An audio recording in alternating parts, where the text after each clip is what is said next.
यस गाउँपालिकामा सरुवा भई शिक्षा अधिकृतको रूपमा तुलसी नेउपाने सर आउनुभएको छ। करिब 1 महिना यहाँ कार्यरत शिक्षा अधिकृत तेजबहादुर खनाल सरको गैढवा गाउँपालिका रूपन्देहीमा सरुवा भएको थियो। त्यसपछि हामीले छत्रदेव गाउँपालिकाका शिक्षा अधिकृत सर तुलसी नेउपानेज्यूलाई यहाँबाट चाहिँ सरुवा सम्मति दिएर मुख्यमन्त्री तथा मन्त्री परिषद कार्यालयले यहाँ चाहिँ सरुवा गरेको छ।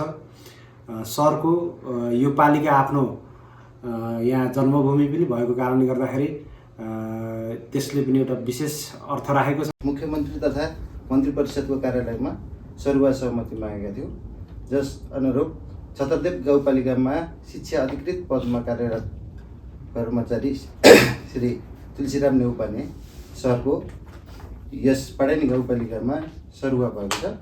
आज हामी यस पाडेनी गाउँपालिकामा स्वागत तथा पदस्थापना गर्ने कार्यक्रममा छौँ। सर्वप्रथम यस कार्यक्रमलाई थोरै औपचारिकतातर्फ मैले लैजान चाहे। यस कार्यक्रमको अध्यक्षता ग्रहण गरिदिनको निम्ति गाउँपालिका अध्यक्ष श्री टेकराज नेउपानेज्यूलाई हार्दिक धन्यवाद।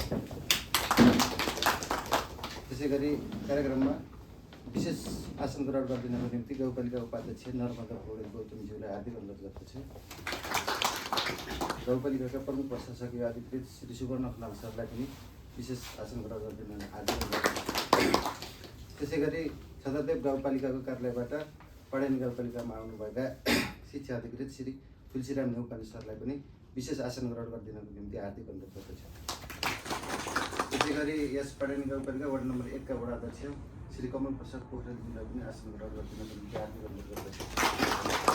त्यसै गरी वडा नम्बर 4 का वडा अध्यक्ष श्री हरिप्रसाद घिमिरेज्यूलाई पनि आसन ग्रहण गरिदिन हार्दिक अनुरोध गर्दछु।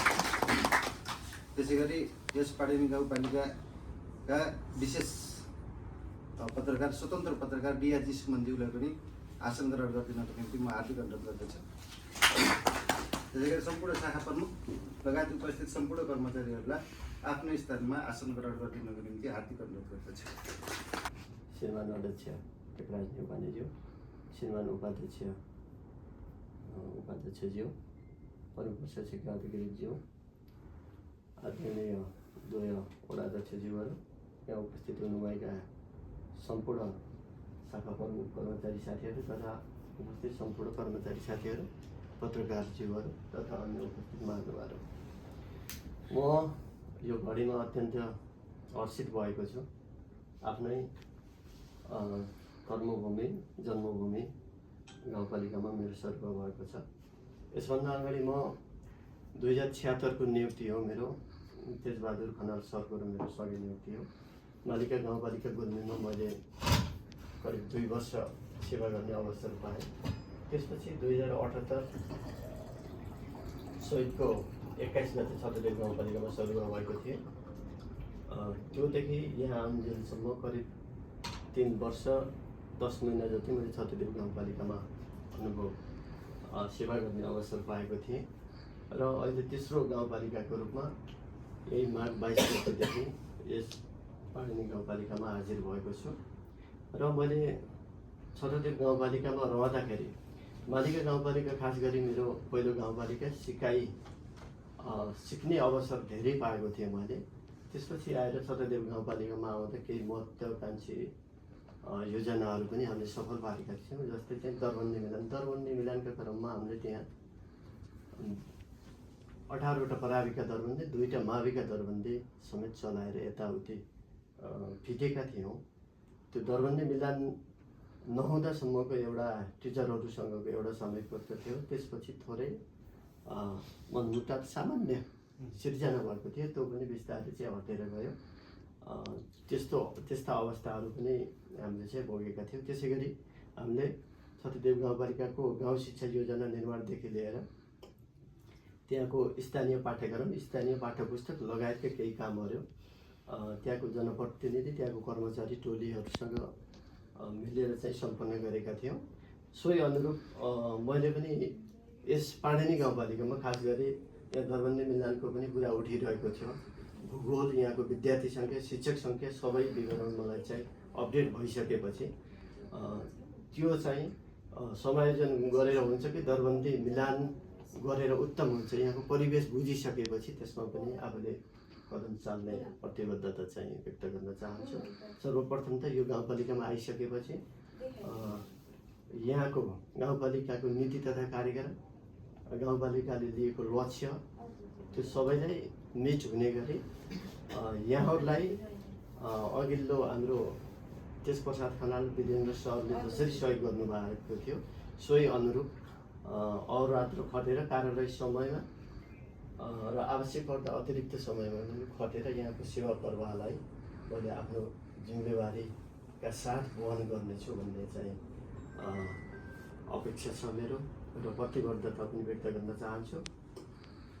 त्यसै गरी यहाँ यो अवधिमा जतिन्जेल रहन्छु यो गाउँपालिकामा, यहाँ कर्मचारीको सम्पूर्ण टिमले र प्रतिनिधिमूलक भए पनि आदरणीय वडा अध्यक्षज्यूहरू हुनुहुनेछ र हामीले विभिन्न कानुनको परिधिमा रहेर गाउँपालिकाले लिएको लक्ष्य पुरा गर्न हामी जनप्रतिनिधि र कर्मचारीहरू मिलेर अघि बढ्नेछौँ र यहाँहरूको वडा अध्यक्षको तर्फबाट पनि कार्यपालिकाको तर्फबाट पनि पूर्ण सहयोग हुनेछ भन्ने चाहिँ अपेक्षा गर्दछु। अहिलेलाई मैले धेरै कुरा चाहिँ नबोलिकन आफ्नो छोटो मन्तव्य व्यक्त गर्छु।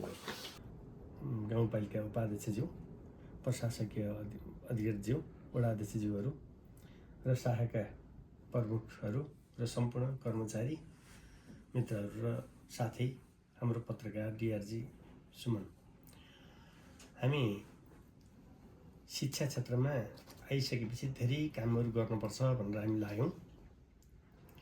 त्यसै क्रममा त्यस सरले यहाँ हामी आएदेखि, हामी आउनुभन्दा पहिलेदेखि हुनुहुन्थ्यो र उहाँले कार्यक्रमहरू चलाउँदै आउनुभयो र हामी विशेष कार्यक्रम पनि हामीले शिक्षामै मागेका कारणले यो पटक हाम्रो शिक्षामा धेरै कामहरू छन्। कतिपय ठेक्काबाट कामहरू अगाडि बढिसकेका छन् भने कतिपय ठेक्कामै जान सकेका छन्। ती ठेक्कामा जान नसकेका कामहरूलाई अब जिल्लामा कल्याण निकायको प्रमुखसँग बसेर अब हामीले विद्यालयलाई दिएर हुन्छ कि अझै के गर्दा हुन्छ, यो कुराहरू चाहिँ हाम्रो अहिले शिक्षा शाखा प्रमुखले विशेष ध्यान दिएर ती कार्यक्रमहरू अगाडि बढाउन म आग्रह गर्दछु र धेरै कुराहरू हाम्रो तुलसी सहरबाटै आइसकेका पनि छन्। त्यहाँको छत्रदेवको त्यहाँ गरेका कामहरू र यहाँ गर्न बाँकी रहेका ती कुराहरूलाई पनि हामी अगाडि बढाउँदै यहाँको सबै कुरो भूगोल बुझिसकेपछि म अगाडि बढाउँदै लानेछु भन्ने खालको कुराहरू आएका छन्। त्यसै अन्तर्गत हामीले पनि यहाँ विद्यालयहरू समायोजन गर्नुपर्ने अवस्था छ। कतिपय विद्यालयहरूमा शिक्षकै छैन, विद्यार्थी नै छैन, शिक्षक मात्रै छ। कतिपय विद्यालयहरूमा विद्यार्थी छ, शिक्षक छैन। त्यसले गर्दा दरबन्दी मिलान गरेर पनि हामी अगाडि बढ्नुपर्ने छ।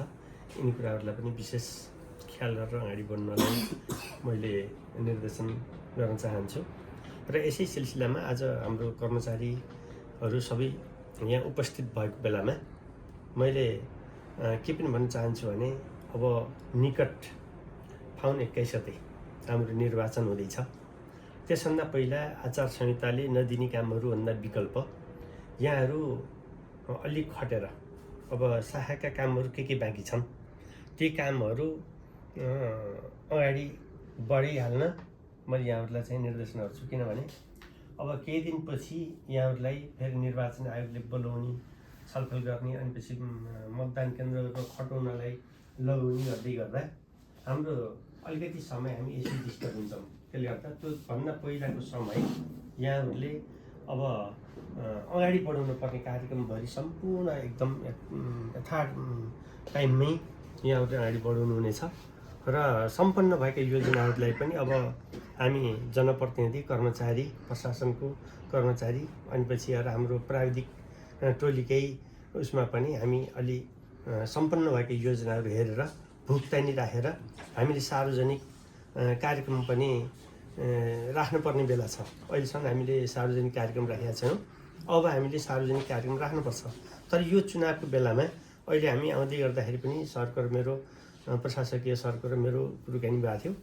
अब यो बेलामा सार्वजनिक सुनाइराख्दै गर्दा मान्छेहरू धेरैतिर बाँडिएको, धेरै कुराहरू आउने अवस्था पनि रहेको र हामी सबै कुरो तयारी नभएको कारणले पनि ठ्याक्कै यो 22 गते 21 गते चुनाव सिद्धिएर हाम्रो 22-23मा कर्मचारी फिर्ता भइसकेपछि तुरुन्तै सार्वजनिक कार्यक्रम पनि हामीले राखौँ र त्योभन्दा पहिला भुक्तानी दिने कुराहरू पनि र सम्पन्न भएको योजनाहरूको भुक्तानी हाल्ने काम गऱ्यौँ भने हाम्रो प्रगति पनि देखिन्छ। त्यो प्रगतिको साथमा फेरि बाँकी रहेका कामहरूलाई अगाडि फेरि सम्पन्न गर्दै भुक्तानी दिँदै जाने कुराहरूलाई पनि बढाउनु पर्ने हुन्छ। त्यसले गर्दा सम्पूर्ण शाखाका कार्यक्रमहरू यहाँहरूलाई मनमा लागेका कुराहरू आउनुहोस् छलफल गरौँ र सबै कुराहरू अगाडि बढाउँदै अब योजनाहरू यो बाँकी रह्यो भन्ने नहुने गरी हामी अगाडि बढ्न जरुरी छ। त्यही किसिमले हाम्रो कर्मचारी साथीहरू सम्पूर्ण लाग्नुहुनेछ भन्ने आशा राखेका छौँ र हामी अब सम्भव भएसम्म छिटोभन्दा छिटो हामी कार्यपालिकामा बस्छौँ। हामीले अब जनप्रतिनिधिहरूलाई पनि आफ्ना योजनाहरू छिटो गर्ने भन्ने खालको कुराहरू लाग्छौँ। हामी गाउँसभा सुरु गऱ्यौँ, अन्त्य गर्नलाई हाम्रो केही रकमान्तर गर्नुपर्ने कुराहरू रकमान्तर गर्न नमिल्ने भएको हुनाले यो आचार संहिताले नमिल्ने भएको हुनाले अहिले हामीले स्थगित गरेको अवस्था छ। आज सिडिओ कार्यालयमा सिडिओ साहबले पनि के भन्नुहुन्थ्यो भने तपाईँ यो सभा चाहिँ अन्त्य गर्नु, त्यसपछि फेरि विशेष सभा बोलाएर रकमान्तर गरेर भइहाल्यो नि भन्ने खालको कुरा हुनुहुन्थ्यो। त्यो अलिकति मैले उहाँलाई बताएअनुसार पनि अलिकति अप्ठ्यारो छ। त्यहाँ हामी अहिले समापन गर्न फेरि विशेष राख्नलाई विशेष खालकै योजना हामीले अगाडि सारेको भए त्यो विशेष हामीले सभा बोलाउँथ्यौँ। त्यसले गर्दा अब हामी यो तुरुन्तै हामी यो निर्वाचन पछाडि हामी रकमान्तर सहितको केही रकमान्तर नगरिनु हुन्छ त्यस्ता शीर्षकहरूले गर्दा हामी तुरुन्तै हामीले सभा अन्त्य गर्छौँ भनेको थियौँ। हामीले सभा अन्त्य गरेनौँ, सबै कुरो बाहिरबाट नि चासो हुने भएको हुनाले र विकास निर्माण काममा पनि पानीमा के भएको छ भनेर सबैको नजर रहने भएको हुनाले सबैले चुस्त दुस्त ढङ्गले अगाडि बढाउन म आग्रह गर्न चाहन्छु र हामीबाट हुनुपर्ने सहयोग सबै कुराहरू रहनेछन्। अब निर्वाचनभन्दा पहिला कति दिनहरू हामी दायाँ बायाँ कतै नलागेर हामी चाहिँ यही विकास निर्माणकै कामहरू अनुगमनका पाटाहरूलाई अलि सक्रिय बनाउनेछौँ र शाखाले पनि आफ्ना कार्यक्रमहरू अगाडि बढाउँदै लैजानुहोस् भन्ने कुराहरू राख्दै हाम्रो आज हामीले स्वागत गरेर भित्र आएका हाम्रा शिक्षा शाखा प्रमुखलाई आफ्नो कार्यकाल शुभ रहोस् र यहाँको कामबाट जस मिल्ने खालका कामहरू अगाडि बढाउँदै जाने कुराहरूमा विश्वस्त रहँदै र त्यही अनुसार आफ्नो गतिविधिहरू अगाडि बढाउन आग्रह अनुरोध गर्दै मेरो आफ्नो भनेर यही अन्त्य गर्छु र आजको यो कार्यक्रम पनि यहीँ सम्पन्न भएको घोषणा गर्दछु। हस्त धन्यवाद।